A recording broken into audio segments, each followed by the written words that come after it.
In this video, I'm going to be talking about the things that interested me the most at this year's CES. Let's talk about it.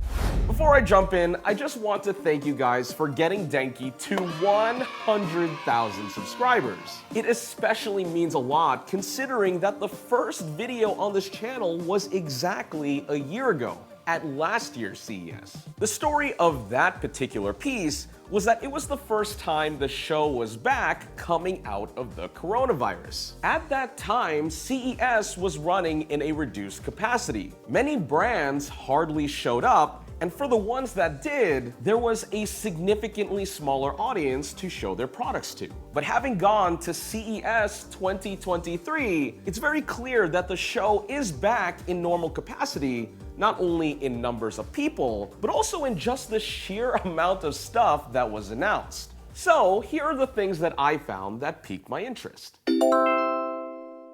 Now, it wouldn't be a CES without a new slate of laptop announcements from all of the major manufacturers. AMD announcing their new 7000 series laptop chips, the top of which has Zen 4 and goes up to 16 cores. Intel with their 13th gen laptop CPUs will hit all the way up to 24 cores. And of course, NVIDIA has their 40 series GPUs going into laptops as well. Put all of this together and laptops are looking incredibly powerful in 2023. Now, I couldn't quite check out every single laptop that was announced at CES, nor would I really have the time to do so, but ASUS and Razer were awesome enough to give me tours of their booth, and I gotta say, the laptops were pretty dope. First thing that I thought was really cool this year was a shift to 16:10 laptop displays. There are a few reasons why this would be a weird change, one of which especially is the fact that when you watch 16:9 video on, say, YouTube or Netflix, you get hit with the black letterboxing on the top and bottom. However, in my opinion, the pros outweigh the cons. The main benefit here is that screen bezels get way slimmer in the context of laptop chassis these companies already manufacture. It might not be something a lot of us think about, but when you design a laptop for a 16:9 screen, if you want to keep the bezel slim, you also need to make the deck shorter as well. This cuts into keyboard space, trackpad space,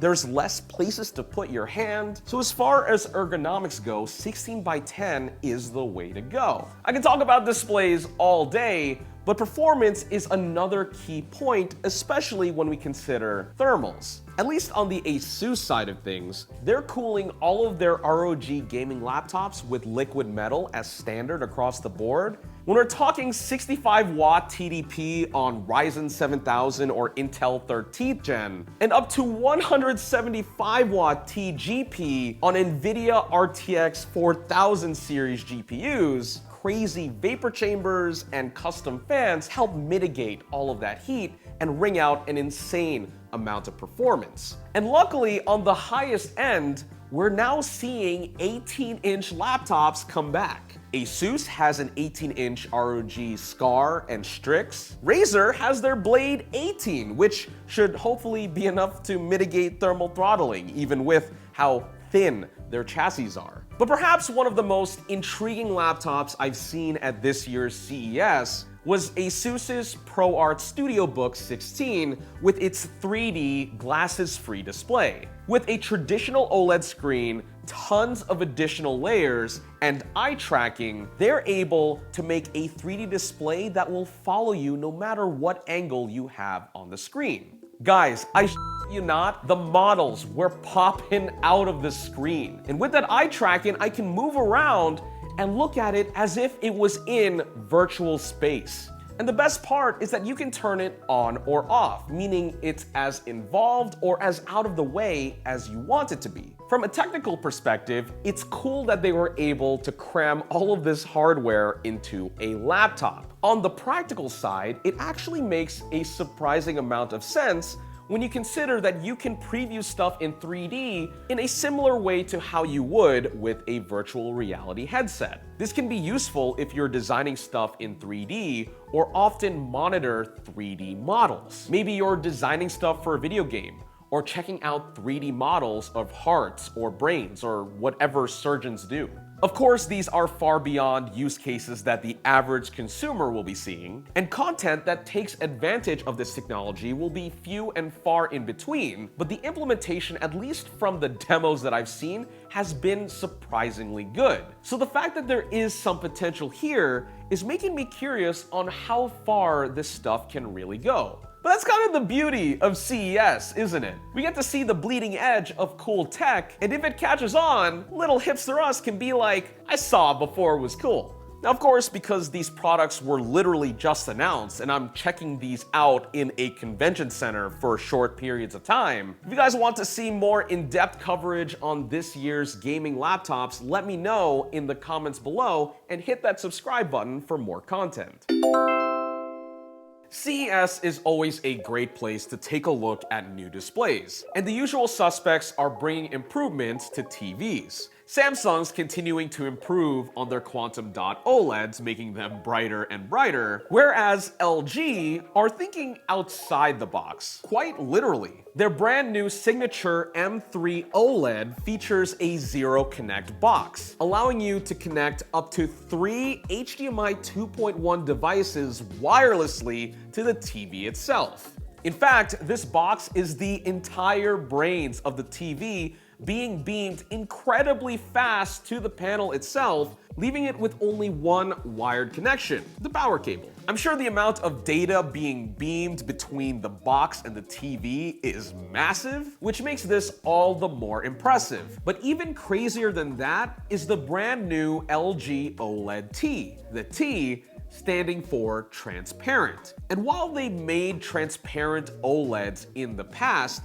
this one is actually going to be sold at retail. It's probably going to be a lot of money, to be fair, but the fact that it'll be available to anyone that wants to buy it is really cool nonetheless. While you probably wouldn't want to play video games or watch movies with the transparency on, maybe it's just going to display an art piece with the backdrop of a city or a forest in the background, whatever rich people you have in your house. Then, if you want to watch something in a more traditional way, the TV will roll up a black screen behind the transparency layer so that you can use it effectively as a normal OLED TV. And the icing on the cake is that the TV actually comes with the stand you see here on screen, and also utilizes that Zero Connect box so that you minimize all of the wires and cables in the setup. Of course, with displays, TVs are one thing, but computer monitors, boy, are they another. Continuing on with what I saw at LG's booth, there were way more OLED monitors than I remember them having in the past. I finally got to see the OLED Flex in person, their 42-inch flexible monitor. They also showed off a 45-inch Ultragear OLED with a 21:9 aspect ratio and an 800R curve. Not only did this look absolutely sick in person with the crazy contrast OLED brings and the immersive curve that almost wraps around my periphery, but also with a 240 Hz refresh rate, the motion was incredible as well. We're actually going to be taking a look at it on the Austin Evans channel pretty soon, and I can't wait. I want to put this thing through its paces. But really, when it comes to insane gaming monitors, Samsung has been taking the cake for years. They announced their 49-inch Odyssey OLED, which I personally haven't been able to check out just yet. But on paper, this thing looks absolutely sweet. 1800R curve, 240 Hz refresh rate, 0.1 millisecond response time, and a dual quad HD resolution. And best of all, it's quantum dot, meaning we have the contrast of OLED with the eye-searing brightness that QD brings. However, if that's not enough, the big daddy, the king of them all, has gotten bigger. I'm of course talking about the Odyssey Neo G9, which for this year gets bumped up to a massive 57 inches and an even crazier 8K by 4K resolution. Let me tell you, however big you think this monitor is, double it. If you thought the older models of the G9 were hard to fit on a standard desk, this will be an even worse challenge, which arguably is a good problem to have. Funny enough, while I didn't have time to check out the Samsung booth, I was able to get some quality time with the monitor over at AMD. And it turns out there's a pretty good reason for that. In order to push all of those pixels to this monitor and max it out, again, we're talking 8K by 4K, you actually need DisplayPort 2.1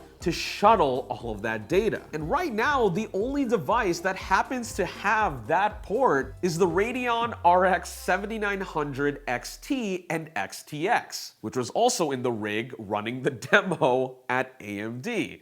I got to play some Forza Horizon on this thing, and the level of immersion, just being able to have screen basically everywhere you look, was nuts. Maybe even kind of annoying because their demo didn't have the HUD centered on the screen, so I had to look to my right to change gears and look up to the left to see other things on the screen for the menu stuff. It was very bizarre, but still one of the coolest displays I have ever seen. And I kind of want one in my office now. Of course, I didn't cover every single thing that was announced at CES 2023. But if I missed your favorite, let me know what it is in the comments below. And otherwise, thanks for watching, and I hope to see you guys in the next video.